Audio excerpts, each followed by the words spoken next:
Hi there. In this video I'll show you how to use jsNMR on a mobile device. I'm using my iPad and here you see that I open a window of jsNMR. But how do we get the data? On a normal computer it's quite easy. If I have a data set here, somebody sent it to me, I can double click this case, you see that it contains both a depth spectrum and a proton spectrum, both of them 1D spectra. So the normal way you on a computer would operate jsNMR was just to drag this file, select it here, drag it over to the window, and you see that it opens actually both of the two files. On most mobile devices you cannot drag and drop from one window to another, but no problem.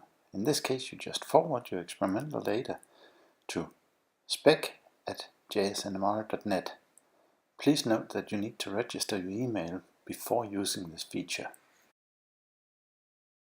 So shortly after, you'll receive an email with a link to the converted spectrum.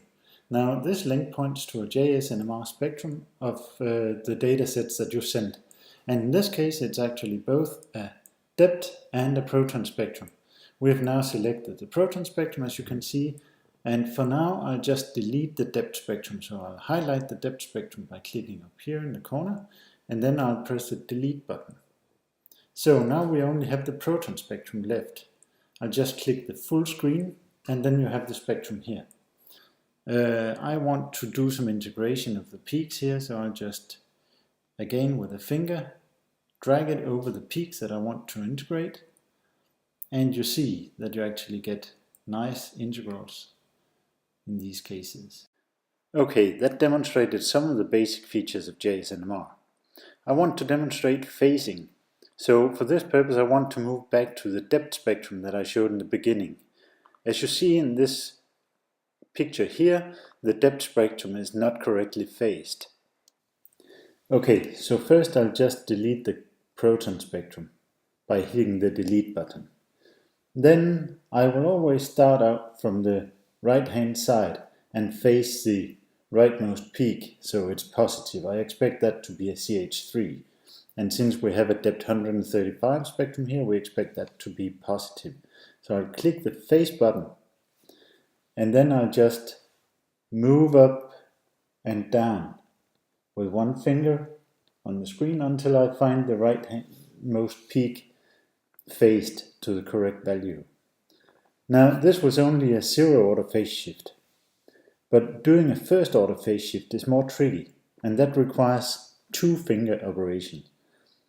So what you do is you first use your right thumb, place it over the peak that you just phased with a zero order phase shift to create a pivot point that you see as a yellow marker on the back of the screen, and then you use your left thumb to move up and down on the other side of the screen.